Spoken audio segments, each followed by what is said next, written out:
حضرت ہود علیہ السلام۔ اللہ نے نوح کی اولاد میں برکت دی، وہ زمین میں پھیل گئی، اور اس سے ایک امت تھی جسے عاد کہا جاتا تھا۔ وہ بہت طاقتور آدمی تھے، ان کے جسم لوہے کی طرح سخت تھے۔ وہ ایک پر غلبہ پاتے تھے اور ان پر کوئی غلبہ نہ پاتا۔ وہ کسی سے نہیں ڈرتے تھے اور ان سے ہر کوئی ڈرتا تھا۔ اور اللہ نے عاد کو ہر چیز میں برکت دی۔ عاد کے اونٹوں اور بھیڑ بکریوں سے وادی بھر جاتی تھی، اور عاد کے گھوڑوں سے میدان بھر جاتے تھے، اور عاد کی اولاد سے گھر بھر گئے۔ اور جب عاد کے اونٹ اور بھیڑ بکریاں چراگاہ کی طرف نکلتے تو ان کے منظر بڑا دلکش اور خوبصورت ہوتا، اور جب بچے صبح کے وقت کھیلنے کے لیے نکلتے تو ان کا منظر بھی بڑا خوبصورت ہوتا۔ اسی طرح عاد کی زمین بھی بہت سرسبز اور خوبصورت تھی، اس میں بہت سے باغ اور چشمے تھے۔ لیکن عاد نے ان بے شمار نعمتوں پر اللہ کا شکر نہ کیا۔ قوم عاد طوفان کا قصہ بھول گئی۔ انہوں نے اپنے آبا سے سنا تھا اور زمین میں اس کے نشان دیکھتے تھے، اور بھول گئے کہ قوم نوح پر اللہ نے کیوں طوفان بھیجا تھا، اور انہوں نے اسی طرح بتوں کی عبادت شروع کر دی جیسے نوح کی امت بتوں کی عبادت کرتی تھی۔ وہ اپنے ہاتھ سے پتھر کے بت گھڑ لیتے، پھر انہیں سجدہ کرتے اور ان کی عبادت کرتے۔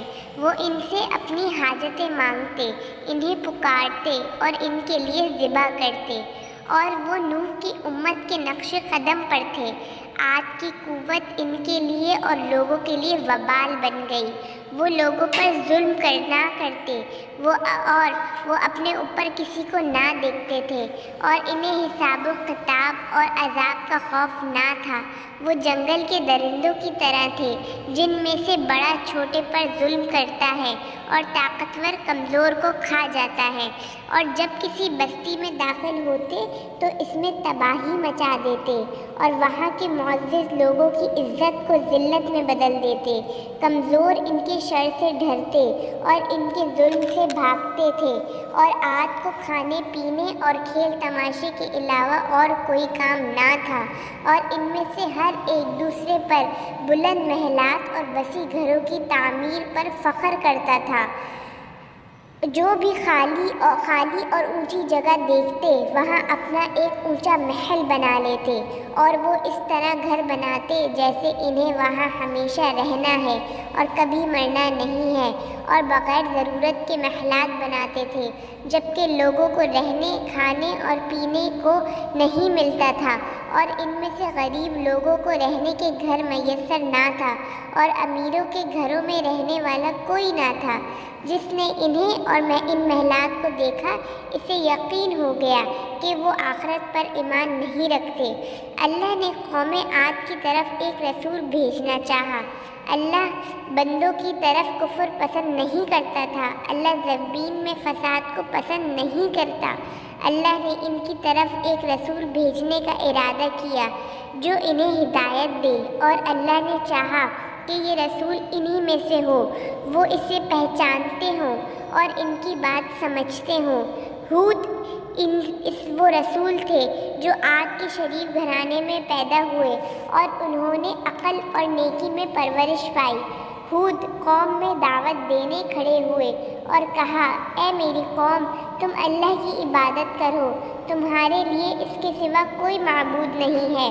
اور ہود نے کہا، اے میری قوم، تم کیسے پتھروں کی عبادت کرتے ہو، اس ذات کی عبادت نہیں کرتے جس نے تمہیں پیدا کیا۔ اے میری قوم، یہ پتھر نہیں جنہیں تم نے خود تراشا ہے، آج ان کی کیسے عبادت کرتے ہو؟ بے شک اللہ نے تمہیں پیدا کیا اور تمہیں رزق دیا، اور تمہیں مال، اولاد، کھیتی اور نسل میں برکت دی، اور قوم نوح کے بعد تمہیں قائم مقام بنایا اور تمہیں جسمانی قوت عطا کی۔ ان نعمتوں کا حق تو یہ تھا کہ تم اللہ کے سوا کسی اور کی عبادت نہ کرتے۔ قوم کھانے پینے اور کھیل تماشے میں لگی ہوئی تھی اور دنیا کی زندگی سے راضی اور مطمئن تھی۔ ہود کی بات سے تنگ دل ہوئی اور ان میں سے کسی نے دوسرے سے کہا، ہود کو کیا کہتا ہے، وہ کیا چاہتا ہے، ہم اس کے کلام نہیں سمجھتے۔ انہوں نے کہا، بے وقوف ہے یا دیوانہ۔ اور جب ہود نے انہیں دوبارہ دعوت دی تو قوم کے شریفوں نے کہا، بے شک ہم تمہیں بے وقوفی میں دیکھتے ہیں اور ہم تمہیں جھوٹوں میں سے خیال کرتے ہیں۔ ہود نے کہا، میں کوئی پاگل نہیں ہوں بلکہ جہانوں کے رب کی طرف سے رسول ہوں، تمہیں اپنے رب کے پیغامات پہنچاتا ہوں اور میں تمہارے مخلص دوست اور امانت دار نصیحت کرنے والا ہوں۔ ہود علیہ السلام مسلسل اپنی قوم کو نصیحت کرتے رہے اور انہیں حکمت اور نرمی سے بلاتے رہے۔ ہود نے کہا، اے میری قوم، میں کل تمہارا بھائی اور دوست تھا، کیا تم مجھے پہچانتے نہیں ہو؟ اے میرے بھائیوں، تم مجھ سے کیوں ڈرتے ہو اور مجھ سے کیوں بھاگتے ہو؟ میں تمہارے مال میں سے کوئی چیز کم نہیں کروں گا۔ اے میری قوم، میں اس پر تم سے مال کا طالب نہیں، میرا اجر تو اللہ کے پاس ہے۔ اے میری قوم، اگر تم اللہ پر ایمان لے آؤ تو تمہیں کس چیز کا ڈر ہے؟ اگر تم ایمان لے آؤ تو اللہ تمہارے رزق میں برکت دے گا اور قوت میں اضافہ کرے گا۔ قوم عاد سے کوئی جواب نہیں آیا، انہیں سمجھ نہ آئی کہ وہ ہود کو کیا جواب دے، لیکن جب وہ عاجز آ گئے تو انہوں نے کہا، تجھ سے ہمارے معبود روٹھ گئے ہیں، اس لیے تمہاری عقل کو مرض لاحق ہو گیا ہے، بتوں کا وبال تم پر پڑا ہے۔ ہود نے کہا، بلا شبہ یہ بت پتھر کے ہیں، یہ کسی کو نہ نفع دیتے ہیں نہ نقصان۔ میں تمہارے بتوں کو نہیں مانتا اور نہ ان سے ڈرتا ہوں، میں بری ہوں اس سے جو تم شرک کرتے ہو۔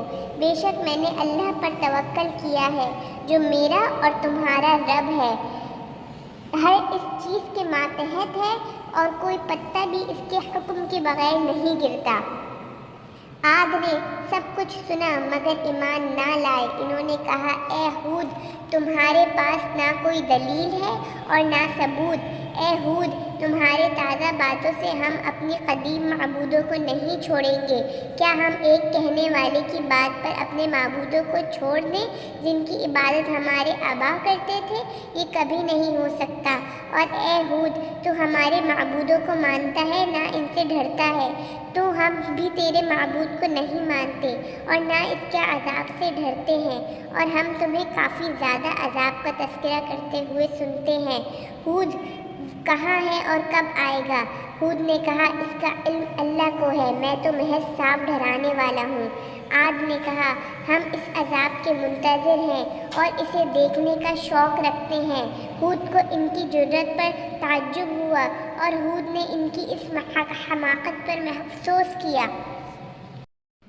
اور قوم عاد ہر روز بارش کا انتظار کرتے، آسمان کی طرف دیکھتے، انہیں بادل کا کوئی ٹکڑا بھی نظر نہ آتا۔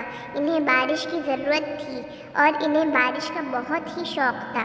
ایک دن انہوں نے اپنی طرف بادل آتے ہوئے دیکھا تو بہت خوش ہوئے اور چیخ کر بولے، یہ بارش کے بادل ہیں، یہ بارش کے بادل ہیں، خوشی سے ناچنے لگے۔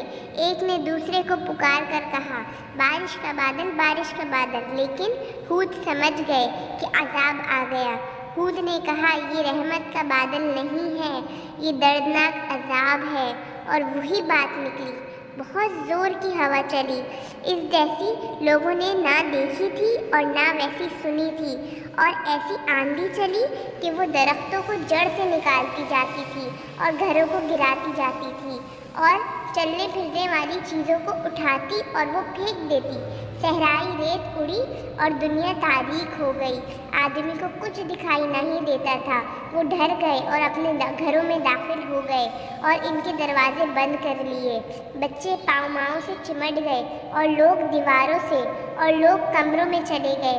بچے روتے تھے، عورتیں چیختی تھیں اور مرد مدد کے لیے پکارتے تھے، اور گویا کوئی کہنے والا کہہ رہا تھا، آج اللہ کے عذاب سے کوئی بچانے والا نہیں۔ یہ سلسلہ 7 راتوں تک اور 8 دنوں تک جاری رہا۔ قوم مر گئی، گویا کہ وہ کھجور کے درخت تھے جو زمین پر گر پڑے تھے۔ بہت ہی عجیب و غریب منظر تھا، آدمی مرے ہوئے، انہیں پرندے کھاتے، گھر اجڑے ہوئے، ان میں الو رہتے۔ ہود اور مومن ایمان کی بدولت بچ گئے، عاد والے اپنے کفر اور ضد کی بدولت ہلاک و برباد ہو گئے۔ یاد رکھو، عاد نے اپنے رب کا انکار کیا، پھٹکار ہو عاد پر جو ہود علیہ السلام کی قوم تھی۔ اور اسٹوریز سننے کے لیے ہمارے چینل کو لائک اور سبسکرائب کیجیے تاکہ آگے آنے والی ویڈیوز آپ تک پہنچ سکے۔